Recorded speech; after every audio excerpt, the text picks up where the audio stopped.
Février 1935. Quelque part au-dessus de la Méditerranée. À travers le hublot, on pourrait avoir l'impression de tutoyer les nuages.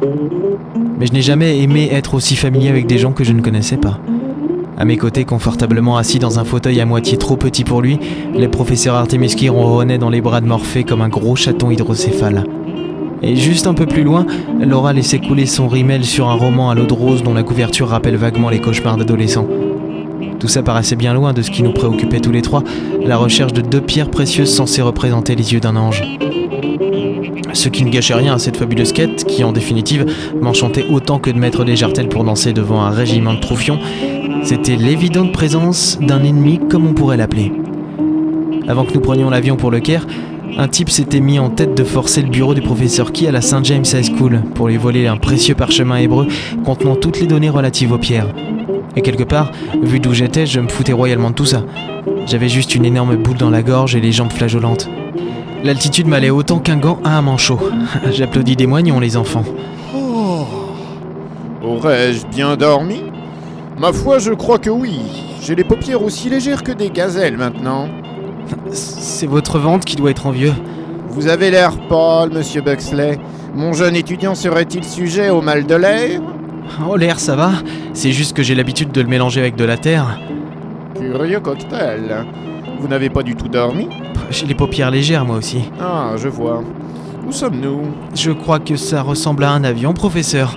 Pour le reste, je vous laisse le soin de regarder par le hublot. Moi j'y vais pas parce qu'il y a l'aile de l'avion qui me démange. J'ai peur d'y voir des flammes. Poussez-vous un peu... C'était pas forcément une bonne idée. Je ne vous écrase pas, au moins. Attendez, je ne vois toujours pas le hublot. Je ne reste pas longtemps. Votre coude, je l'ai dans l'œil. Oh, pardon. Oh, mais c'est la mer Méditerranée. Nous ne devrons pas trop tarder à arriver au Caire, je suppose. J'ai jamais autant désiré une chose. La vue est belle d'ici. Je ne comprends pas pourquoi vous n'en profitez pas. Et je comprends pas pourquoi vous en profitez alors que j'agonise sous votre poids. Oh, pardon. Je me remets à ma place. Oh, merci bien. Vous êtes bien urbain. Non, Artemus. Artemuski, monsieur Buxley.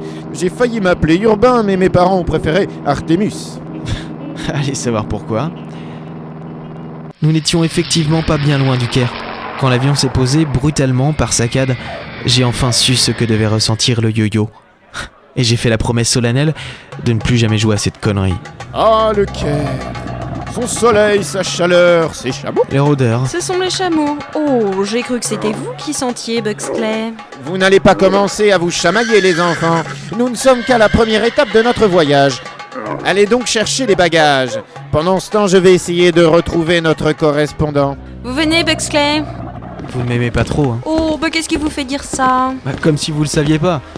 Depuis le peu de temps qu'on se connaît, vous n'avez pas eu un mot gentil pour moi. Alors que moi, j'ai tout le temps essayé d'être sympathique. Prenez ce sac. C'est vrai, vous avez raison. Si vous n'aviez pas l'air si arrogant, si sûr de vous, je vous aimerais peut-être un tout petit peu, mais pour l'instant, vous m'êtes antipathique. Les choses sont claires ? Je voulais pas vous draguer l'autre soir. Non, c'est vrai ? Tenez, prenez cet autre sac. Et qu'est-ce que vous comptiez faire ? Me demander si j'avais l'heure ? Non, juste vous offrir un verre. Écoutez Buxley, vous n'êtes qu'un môme. Alors si vous voulez vraiment que tout le voyage se passe bien, évitez de vous prendre pour un homme, ok ? Il y a trop de décalage.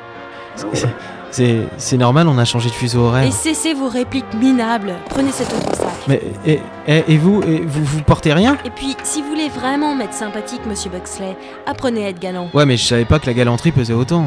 Lorsque nous avons rejoint le professeur Key à l'entrée de l'aéroport, il était visiblement parti dans une discussion houleuse avec un autochtone. Un grand type tout mince, le nez aquilin, vêtu d'une longue robe rouge. Sur sa tête se dandinait un chapeau rond orné d'une petite frange dorée qui effectuait des cercles à chaque inclinaison. Le genre de type qu'on a envie d'inviter chez soi pour laver son plafond. Vous êtes qui ? Mais non, je suis qui ? Vous cherchez qui ? Vous êtes qui ? Je cherche monsieur qui, moi ? Mais je suis qui ? Vous êtes qui, vous ? Non, je suis Hakim, pas qui, c'est vous qui ? Oui, c'est moi. Je suis qui ? Ah ça, si vous ne savez pas qui vous êtes, je peux pas vous aider. On va abréger ça tout de suite, hein. Harry Buxley, enchanté. À votre service. Ah non, c'est moi qui suis à votre service, je suis Hakim le Sauvage. Mais vous pouvez m'appeler comme tous vos compatriotes anglais, Hakim Wilde. Alors vous êtes bien le professeur qui ? Oui, Artemus Key.